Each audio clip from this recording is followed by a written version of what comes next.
Hi, this is Miss Atako here, and today I'm going to be showing you 3 different methods to solve a 3-digit addition problem. The first one is called a proof drawing, or base 10 blocks. We start off by drawing what's called a hundreds, tens, and ones chart. Your child might also call it an HTO chart. So, the first thing I need to do is to draw out both add-ins. Add-ins is just a fancy name for the numbers we're adding. So our add-ins here are 451 and 273. I'm going to draw 451 first. 4 hundreds, 5 tens, and 1 1. Underneath that, I'm going to draw 2 hundreds for 273, 7 tens, 5, 6, 7, and 3 ones. It's very important that when you do this method, you keep your numbers neat.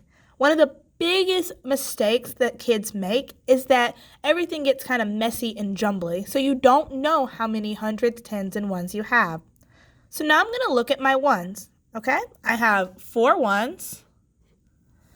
I have 1, 2, 3, 4, 5, 6, 7, 8, 9, 10, 11, 12 tens. Well, since we know that 10 tens makes 100, I can circle 10 of these tens and make a new 100. This is what we think of as regrouping. You might also hear the name composing. To make sure to know that I've already used these tens, I'm going to cross them out. I have 2 tens left over that I didn't need to make the new 100, and now I have 7 hundreds. So 451 plus 273 is 724. The next method we're going to use is what's called the expanded method.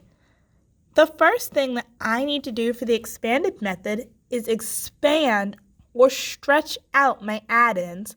That means you're showing what the hundreds, the tens, and the ones really equal.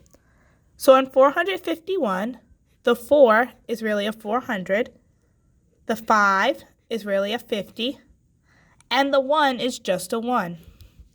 In 273, the 2 is really a 200, the 7 is really a 70, and the 3 is a 3. You need to make sure that you keep your hundreds, tens, and ones lined up. Okay? Now I start at my hundreds. I know that 4 plus 2 is 6. So 4 hundreds plus 2 hundreds is 600. I know that 5 plus 7 is 12. So 50 plus 70 must be 12 tens. That's the same as 120. I know 1 plus 3 is 4. And boom. Now, many kids may be able to just add 600 plus 120 plus 4, but some kids might get confused by the 120 and need to break it apart. 120 would be 100 plus 20. So now I have 600 plus 100 plus 20 plus 4. 600 plus 100 is 700. Plus 20 plus 4, and I put that all together, I get 724. My last method is the number line. This tends to be a strategy that is difficult for a lot of students, but it's still one that needs to be practiced. When we do the number line strategy, we always start with our largest number because it's more efficient. It's faster and we won't need to make as many hops. My larger number is 451, so that's where I'm going to start.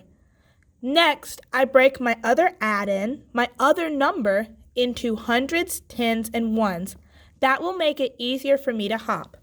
So 273 is 200, 70, and 3. I think that I am going to do my hops of 100 first, okay? Your child can either do one big hop of 200, like I'm doing here, or they can do 2 smaller hops of 100. So 451 plus 200 is 651. Same with the 70. If your child wants to do 7 small hops of 10, they can, or they can also do a big hop of 70. I think for this time, I'm going to do 7 small hops of 10. That's just easier for me. So plus 10, plus 10. That's 3 hops of 10, 4 hops of 10, 5 hops of 10, 6 hops of 10, 7 hops of 10. 651 plus 10, 661. Plus 10, 671. Plus 10, 681.